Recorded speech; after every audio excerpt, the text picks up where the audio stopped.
Assalamualaikum warahmatullahi wabarakatuh. Selamat siang, salam sejahtera untuk kita semua. Sebelumnya, perkenalkan nama saya Rafael Hain dengan NIM 41822010007 dan rekan kerja saya. Perkenalkan, nama saya Muhammad Rayhan dengan NIM 418220113. Dan saya Amil Ma'ruf dengan NIM 41822010020. Oke, pada kesempatan kali ini kami akan menjelaskan tentang penggunaan algoritma regresi linier untuk dataset padi di Provinsi Jawa Barat. Yang pertama, saya akan menjelaskan sedikit pemahaman tentang algoritma. Algoritma adalah urutan langkah-langkah yang digunakan untuk menyelesaikan suatu tindakan atau tugas. Algoritma sendiri telah ada sejak abad ke-9, ditemukan oleh Muhammad Ibn Musa Al-Khwarizmi yang juga dikenal sebagai Muhammad Al-Khwarizmi. Next. Oke, next.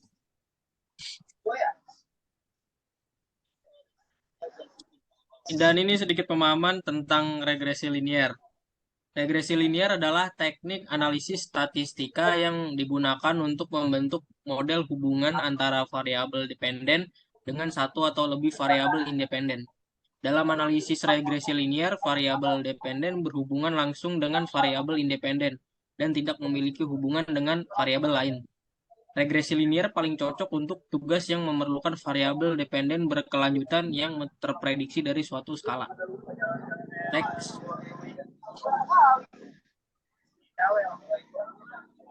Algoritma regresi linier dan rapid miner.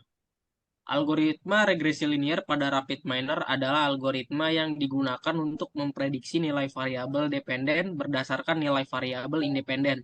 Algoritma ini berbasis pada model linier yang menghubungkan dua variabel dengan persamaan linier, seperti contoh berat badan dan lamanya belajar.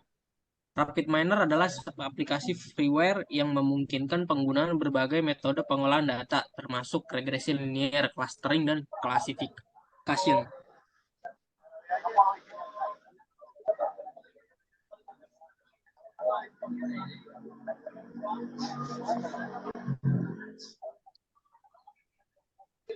Oke, pada bagian pertama ini kita buka dulu rapid miner-nya. Setelah itu, pastikan kita sudah mendownload dataset yang telah diubah ke dalam bentuk Excel atau CSV. Nah, dataset kita ini ada di kantor produksi padi berdasarkan Provinsi Jawa Barat. Nah, kita pilih di sini dataset kita, terus kita masukkan secara otomatis tanpa melalui sistem desain. Kita masukkan langsung, kita drag dan kita next. Nah, pada bagian kedua di sini kita menentukan atau select task-nya, atau kita menugaskan kepada si rapid miner untuk menentukan algoritma apa yang ingin dipilih. Yang tersedia yaitu prediksi, clustering, dan outlier. Outlier ini bisa jadi seperti klasifikasi. Nah, kemudian kita melaporkan bagian table yang ada di dalam dataset kita. Di sini yang kita ingin cari untuk dataset kita adalah bagaimana produksi padi, perkembangan produksi padi dari tahun 2013 sampai dengan tahun 2020. Nah, di sini makanya kita labelkan di tabel atau di kolom bagian produksi padi. Next.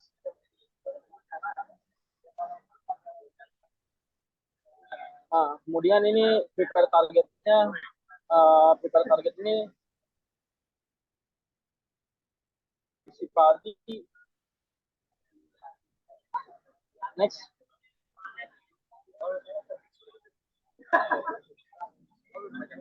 Nah, di bagian keempat ini kita memilih semua bagian dari tabel atau kolom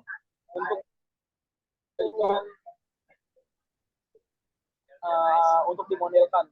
Next.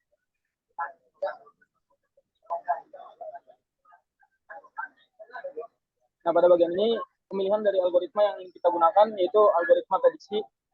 Algoritma prediksi ini terdapat beberapa contoh. Yang pertama ada regresi linier, yang kedua ada deep learning DL, yang ketiga ada decision tree, ada juga random forest, gradient dan lain sebagainya. Di sini kita matikan saja. Kita hanya memilih regresi linear. Next. Nah, pada bagian ini kita menampilkan result atau hasil dari yang telah kita inputkan sebelumnya pada Rapid Miner, dan kita akan melihat pemodelan dari hasil yang kita sudah input.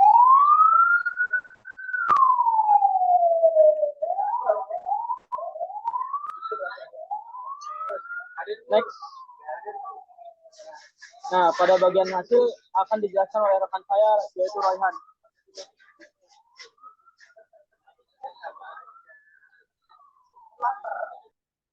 Bisa kita lihat di sini hasilnya. Nah, di sini ada beberapa pengertian. Yang pertama, sumbu X. Sumbu X itu merupakan nilai sebenarnya, yaitu mewakili nilai sebenarnya dari produksi padi, berkisar dari 0 hingga kira-kira 1.800.000. Nah, untuk yang kedua itu sumbu Y. Sumbu Y ini apa? Sumbu Y ini adalah sumbu prediksi yang menunjukkan nilai prediksi dari produksi padi, juga berkisar dari 0 hingga kira-kira 1.800.000. Nah, yang ketiga, garis putus-putus. Garis putus-putus merah ini adalah garis terbaik yang sesuai untuk menunjukkan hubungan antara prediksi dan produksi padi yang sebenarnya. Garis ini meminimalkan jarak antara prediksi dan produksi yang sebenarnya. Nah, yang keempat terakhir adalah yang titik-titik hijau. Nah, titik-titik hijau ini adalah penanda atau titik data individu yang menunjukkan nilai prediksi dibandingkan dengan nilai produksi sebenarnya. Sebagian besar penanda terkumpul dekat garis terputus-putus merah, menunjukkan bahwa korelasi yang baik antara prediksi dan nilai sebenarnya. Grafik ini berguna untuk memvisualisasikan akurasi prediksi dibandingkan dengan hasil sebenarnya, yang sangat penting di bidang seperti pertanian untuk meramalkan hasil panen dan merencanakan sesuai kebutuhan.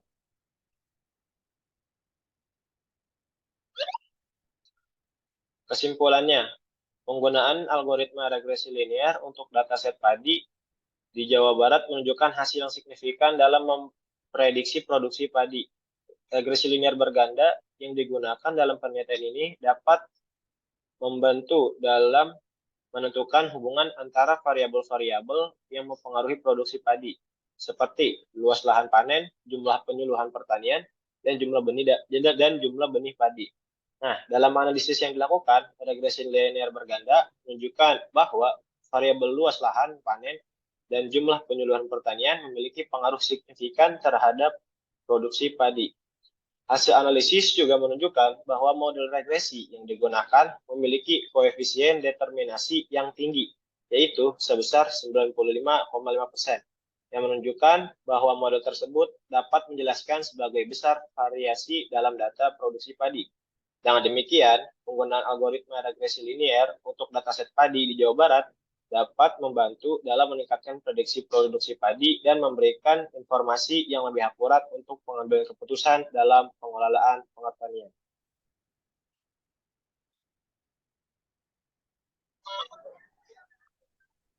Oke, kurang lebihnya mohon maaf.